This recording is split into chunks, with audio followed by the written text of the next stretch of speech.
Pada akhir video ini nanti akan ada evaluasi atau post test untuk mengetahui seberapa paham atau mengetahui tingkat kemahaman mahasiswa peserta KKN tentang bagaimana pelaksanaan KKN Back to Village tahun 2020-2021 STIMIK AUB Surakarta. Untuk adik-adik harap mengisi dengan sebaik-baiknya karena ini akan menjadi bagian dari penilaian dosen pembimbing lapangan. Sekian, terima kasih. Assalamualaikum warahmatullahi wabarakatuh.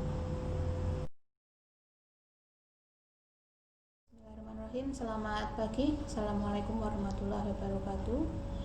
Untuk adik-adik peserta KKN BP STIMIK AUB Surakarta tahun akademik 2020-2021, di sini saya akan memaparkan beberapa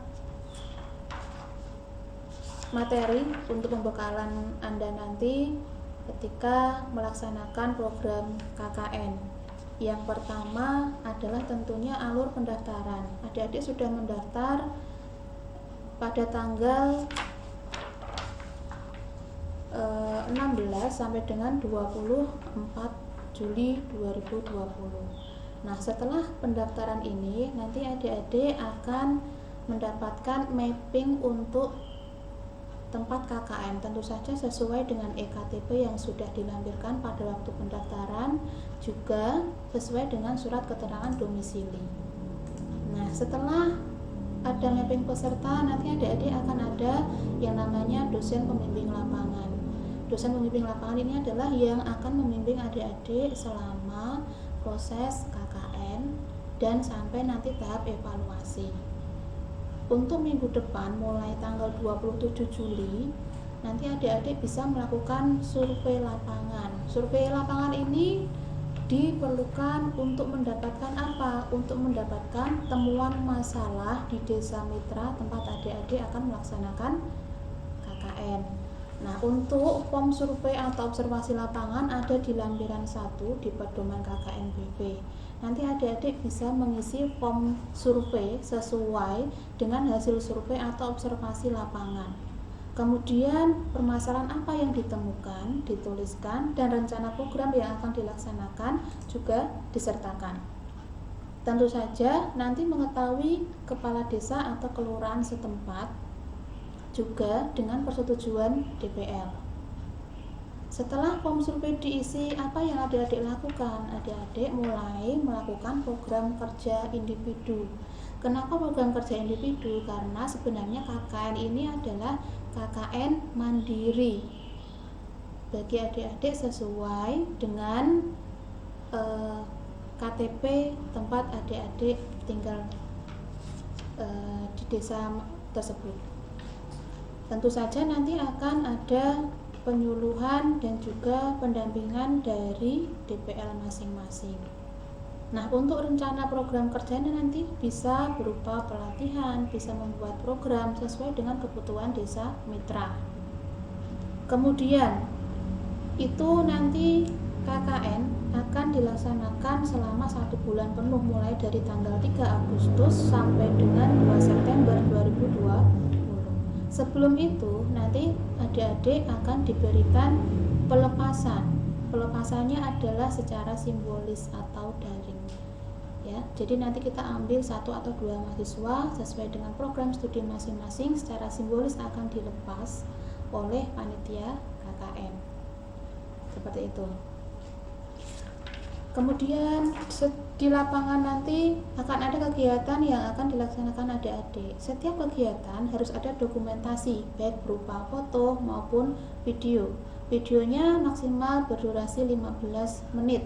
Jangan lupa untuk setiap kegiatan adik-adik menyertakan absensi. Absensinya nanti akan dilegalisasi oleh kepala desa masing-masing. Jadi jangan sampai lupa untuk membuat presensi untuk adik-adik masing-masing. Kemudian jika melakukan pelatihan, jika memungkinkan untuk mengumpulkan massa, jadi setiap pelatihan adalah dengan peserta yang kurang dari 10 orang. Misalkan memungkinkan dengan peserta yang banyak, tolong dibuat beberapa klaster gitu ya, dengan masing-masing klaster kurang dari 10 orang. Nah, nanti setelah adik-adik di lapangan, tentu saja setelah 1 bulan itu Anda akan menyusun laporan. Laporan ini nanti bisa dikonsultasikan ke masing-masing DPL dengan minimal 8 kali konsultasi dan diberikan batas waktu sampai dengan Desember. Baik. Untuk penyusunan laporan diberikan waktu dari tanggal 3 September sampai 5 Desember 2020. Setelah itu nanti ada entry nilai KKN yaitu tanggal 7 sampai 12 Desember 2020. Apabila adik-adik mengumpulkan laporan melebihi batas waktu tersebut, maka nanti adik-adik akan diberikan punishment. Nah, punishmentnya itu nanti sesuai dengan DPL masing-masing. Tentu saja di pedoman sudah ada punishmentnya. Kemudian kaitannya dengan dokumentasi lagi. Dokumentasi KKN bisa berupa foto atau video dengan durasi maksimal 15 menit. Untuk kaitannya dengan dokumentasi, untuk setiap kegiatan tentunya adik-adik membutuhkan dokumentasi. Dokumentasi ini bisa berupa foto atau video dengan durasi maksimal 15 menit. Untuk memudahkan pemantauan, adik-adik bisa mengupload foto atau video di akun Instagram masing-masing dengan tagar KKN 2020 atau dengan tagar KKN STIMIK AUB atau tagar DOK LPPN 20. Kemudian untuk kegiatan apa saja yang adik-adik bisa lakukan? Di sana ada yang namanya pendampingan atau pelatihan atau program yang kaitannya dengan IT. Tentu saja ini berbasis masalah atau temuan masalah sesuai dengan observasi adik-adik di lapangan. Kemudian untuk tata tertib dan pelaksanaan KKN-BV, tentu saja adik-adik harus bisa memenuhi persyaratan sebagai peserta KKN, baik persyaratan akademik maupun persyaratan administratif. Kemudian adik-adik harus mematuhi berbagai ketentuan dan peraturan atau kebijakan yang dikeluarkan oleh lembaga dalam rangka pelaksanaan KKN-BV. Adik-adik juga diwajibkan untuk mengikuti seluruh rangkaian kegiatan KKN-BV dalam rangka pemenuhan ketentuan penilaian.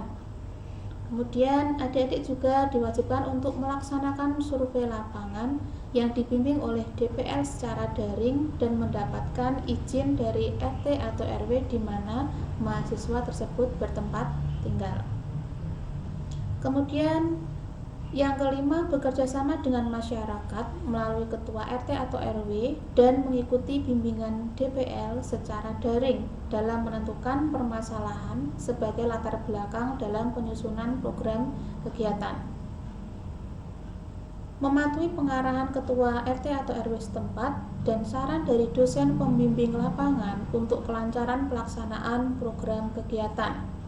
Mencatat pada buku kerja setiap kegiatan harian dalam pelaksanaan program KKN-BV sebagai bahan pembuatan laporan. Dan jangan lupa menjaga nama baik dan kewibawaan alma mater selama melaksanakan tugas-tugas di lapangan, mematuhi berbagai bentuk ketentuan aturan yang ditetapkan oleh ketua RT atau RW.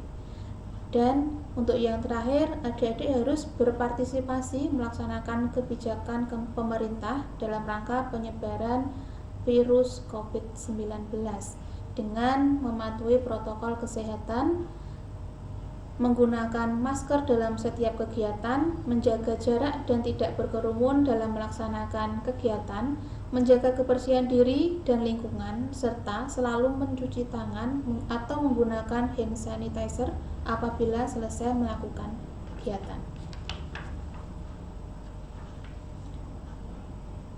Untuk sanksi atau pelanggaran, sanksi pelanggaran terhadap tata tertib yang sudah ditentukan dapat bertingkat dari sanksi ringan berupa teguran dari dosen pembimbing lapangan sampai dengan sanksi berat dengan dikenakan sanksi akademis dari ketua perguruan tinggi. Sanksi ringan dan sedang akan berpengaruh terhadap nilai keberhasilan KKN, sedangkan sanksi berat berarti tidak lulus KKN yang diputuskan oleh pengelola KKN atau LPPM dan Ketua Perguruan Tinggi setelah mendapatkan masukan dari dosen pembimbing lapangan dan atau masyarakat.